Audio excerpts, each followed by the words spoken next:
me today, and we've got Honda Civic 1.8 petrol, and it has got a head gasket failure. I don't know whether you followed me before Christmas, but I did do a little video on it with a sniffer test and it turning yellow. But anyway, we've got the vehicle on the ramp now, and we're going to make a start on it now. I've just undone the coolant cap. I don't know if you're going to be able to see it on this camera, but just in there where the water spilled out, there is little specks of copper. Now to me, somebody knows about this and they put a little bit of rad weld in it. Now before we go getting involved, we need to make a little bit of room for ourselves, and we need to remove the wipers and the scuttle panel so we can get access down the back of the engine there. Now all that scuttle panel is out of the way, look how much room we've got for ourselves. Now we need to start making a little bit more room, so we're going to get the airbox out of the way, we're going to disconnect the battery, we're going to make a start on removing all the wiring loom off the cylinder head. Now a little tip for when I'm removing stuff, like say this wiring loom has got a couple of 10 mils holding it on, what I like to do is get the 10 mils and put them back in the holes where they come from, and that way when you're rebuilding it you're not looking for bolts. Right, now I've had to take the vehicle up in the air, and the simple reason being because there's a couple of bolts underneath the inlet manifold, which you're not going to be able to see them, which is just up there.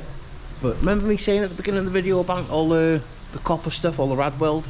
It is absolutely everywhere, all over the subframe. Look at it all over the belly pan. Something going on behind closed doors here on this one, but we're going to find out.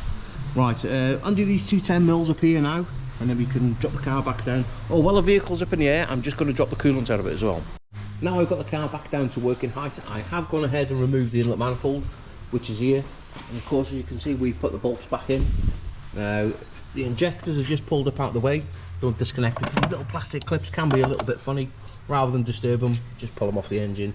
Got the wiring loom just pulled out now. We're going to make a start getting our rocker cover off. I've took the 4 bolts out of the exhaust manifold. We need to remove the EGR valve, which is here, which is a couple of 12 or 14s. And then we can make a start on getting that engine timed up.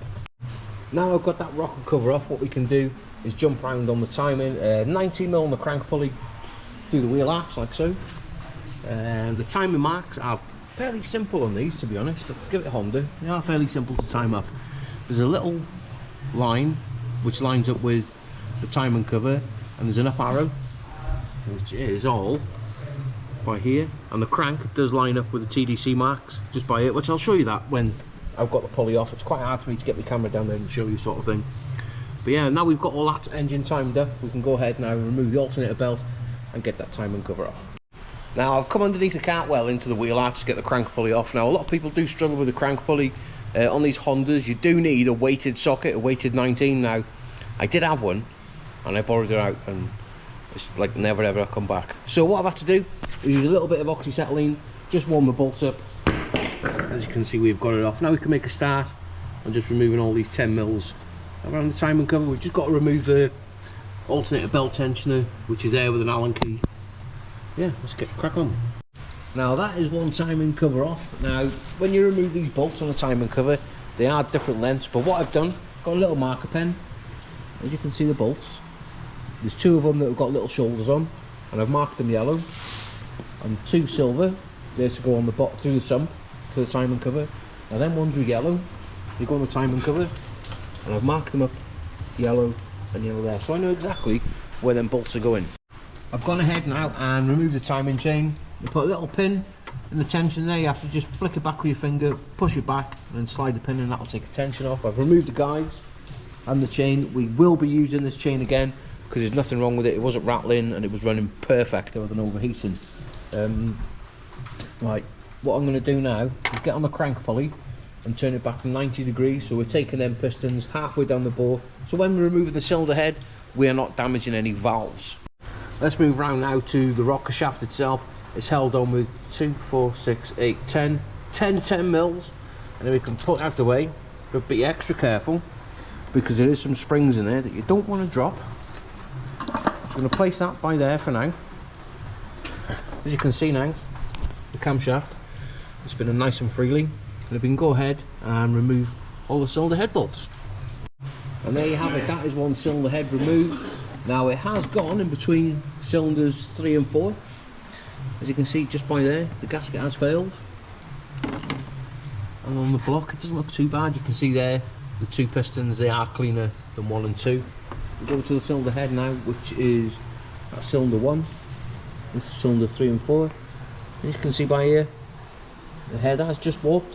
What we're going to do now, we're going to take this down to the machine shop and we're going to let them do their magic. And also while they're there, I've lost my straight edge, so I'm going to get a straight edge off them and we're just going to put it along this block here and just see if that block is okay. Now that's the cylinder head dropped off at the machine shop. Now he's been kind enough to borrow me his straight edge, so we're going to show you, well, I'm going to show you how to use it. Now for this, what I'm going to do is turn the lights off in the workshop because I don't want any reflections whatsoever. You need a straight edge and you need a torch as well, and I'm going to show you now. Now what you need to do is put your straight edge in the middle of the block. You can check it in a few different places if you want to, and this is where your torch comes in handy. Now what you're looking for, if you put your torch behind it, you see where the head gasket's gone in between the cylinders there. If there's any light coming through it, like that, by there, that block needs decking. And I'm pretty confident that that block is pretty perfect everywhere that I've put it. Now I can't really show you much more other than cleaning stuff, and that's boring. What I'm going to do is give everything a nice cleaner-rooney, give the block a good clean with a bit of 3M Scotch pad. That's all you want, nothing abrasive, just gently clean it all down. We're going to get all the water out of the water jackets, the oil out of the head butt holes, and clean down the cylinder, down the timing area, and also we're going to give that timing cover. Look at all these bits here. Anyway, hope you've enjoyed part one, and we'll get part two as soon as we can. Anyway, let's get it sent. Right, come with me and we're going to get back onto this Honda Civic now. I've had the cylinder head freshly machined and it is like a work of art. I'm going to attach a couple of clips that they have made for me as well. Should be pretty decent. But just look at that. That is absolutely flawless. Something so satisfying about that. Now I flipped the head over, we put it back in the stand. As you can see, I've fitted the rocker shaft back to the vehicle. Because we haven't disturbed the valves or anything, I'm pretty certain that these tappets are going to be fine. But we're going to be checking them later on in the video just to make sure that they are perfect. Right, well, we're building this cylinder head back up slowly. We've got various components to put back on it. Some of them are fascia fit, so you do need a little bit of sealant. What I use is BG8. It's brilliant sealant, that is. A little bit more progress now. We need to put the new, I'm presuming that is the V-TEC controller. And we've also got all new gaskets throughout, so where we can replace gaskets and seals, we are going to be replacing them. Let's move round to the inlet manifold. I always change these because, as you can see, these rubbers, they have gone awfully hard compared to a new one. It's nice and soft. And I've got all my torquing information over there on my tablet, and it's giving me step by step on what to torque everything up to. Now that is as much as I can do to the cylinder head on the bench. Now let's move back around to the block itself. Now yesterday I did clean it all down, I haven't made top of the piston spotless, I never do. The block's nice and clean, the side of the engine's nice and clean. We're going to just plonk the air gasket on now, make sure it slots on the dowels. But before we slide the cylinder head on, what we're going to do, where is it gone? I'm going to get my little famous oil can and put a couple of drops of oil on top of the pistons, and that will help with compression on its first startup. And that's the head back in place. Now let's move around to the head bolts. What I like to do is put a little bit of oil on the threads and also underneath the heads as well, so as we tighten them up, we're not creaking and it's not dry. We can just slot them in now and get them torqued down. Let's move round now to torquing the head down. Now I've done the first stage, which is 40 Newton meters, and as you can see, I'm on the last bolt, which is 10, and that is 40 Newton meters. Now you must follow this pattern every time you're doing a cylinder head, so when you're tightening it up, that cylinder head's going down nice and square. I've done 40 Newton meters. I've got 2 stages of 90 degrees and then a further 60 degrees. Now what I like to do after I've done the torque settings of it of 40 Newton meters, I like to get myself a little bit of a paint pen and mark all the head bolts. You can see down there at 12 o'clock. So once you've finished all your stages, all them marks on them bolts should be facing the same way. And there we have it. That is our cylinder head all torqued up to spec-a-rooning. Now as you can see, all the yellow marks that I put on the head bolts are all lined up in the right way. Now all the heads torqued as per. Let's take the car up in the air and we need to line the crank up, get the timing on. Now on the gear itself at the back there is a little arrow which lines up with that arrow there, and also there's a little dot on the crank pulley by there on the timing gear, and that lines up with the coloured marks on the links. So we can drop this down now. It has also had, while I was up here, I fitted a brand new water pump to it. Now I've got the car dropped back down to working height, I've gone ahead and put the chain on. The guide on the right is 12 Newton meters and the one on the left is 22 Newton meters. But what I've had to do, if you can just see, put a little bit of a cable tie around the guide and the chain swinging around the back at the tensioner just enabled me to put the chain on. As you can see on the bottom there now, you might not be able to see it on the mirror, that link is marking up perfectly, lining up perfectly should I say, with the yellow marker I put on. And this link here, which is a bronzy colour, is lining up with a little dimple in the pulley. So all we need to do now, get some cutters, cut that off and pull the pin out the tensioner. Perfect. Now before I go home tonight, what I want to do is get the timing cover off so the sealant's got enough time overnight to dry, and then we can finish it off in the morning. What we've done, made sure everything is nice and spotless, a nice bead of sealant all the way around, and also where the oil pump goes to the block, put a little bit of red rubber grease, so just sliding it in, it slides in nicely and it's not catching, and the rubber O-rings stay where they are. Right, let's get this timing cover on. Well, we are now into Thursday morning. The timing cover has now gone off, all the sealant has. I've put the crank pulley on, I've just nipped it up, I've spun the engine over, everything's spinning nice and freely as it should, timing marks are lining up. Put the EGR valve back on. I'm just in the middle of putting a brand new thermostat in it. Now I am at a stage where I'm just about to put the rocker cover on, but beginning of the video I said I was going to just check the tappets. Now I have gone all through them all, and they all are well within tolerance. Now the exhaust and the inlet are different thicknesses.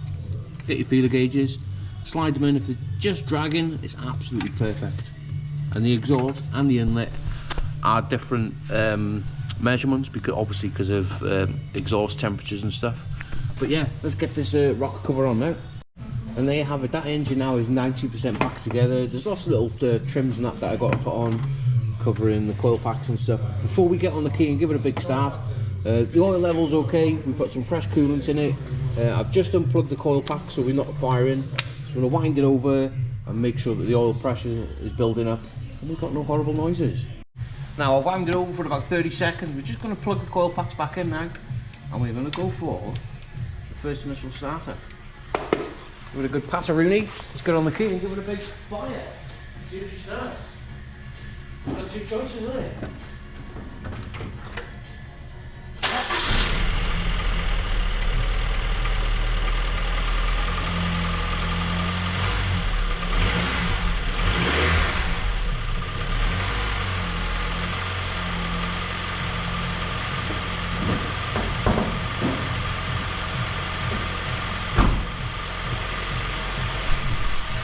There we go, absolutely perfect. Sounding like a little Singer sewing machine. All I've done now is sent the vehicle up in the air, and what we're going to do before we put the belly trays back on, which is down there, we're just going to go underneath the engine and make sure that we've got no leaks anywhere. Oh, I can't see it. It's all nice and dry around the timing area. Now this car's been ticking over for about 20-25 minutes now, and all the temperatures are rising lovely. Now I've had the car running for about 10 minutes or so and everything's ticking over as it should do. We're constantly watching the live data. We've got the engine RPM and the temperature, and it is rising up nicely. Go around to the gauge, we've got no warning lights on. The temperature, the heaters are blowing nice and warm in here. Temperature's rising up nicely. And while we're waiting now, I just want that thermostat to open and make sure all the fans are coming in as they should do. I'm just going to jump ahead now and put all the scuttle panel back together. Now we've got the vehicle back on all four wheels. You might see a little bit of steam off the radiator. Now the thermostat's opening, all the water that's been spilt on the radiator is just drying off. As you can see, we've got good flow there. We've got 90 degrees on the engine coolant and 84 degrees on the radiator. All I'm going to do now is get off the ramp and take it for a little bit of a spin-a-rooney. And that's it, we're out in the car now driving. I've done about 5 miles or so, constantly checking the live data with the temperatures, misfires and stuff like that. The car seems to be driving perfect. Let's get back to the workshop. And there we go, that was a successful test drive. Everything seems to be working as it should. Cooler fans have come on, I'm happy with the temperature. Now I am going to be using the car over the next day or so, because I want to make sure it's perfect before the customer has it back. But as you can see, I've given everything a little bit of a cleaner-oonie, and everything now is as it should. We've got no leaks, oil level's good, coolant level's good. I might do a coolant flush on it to get some of that rad weld out of it. But anyway, I hope you've liked the video, and let's get it sent.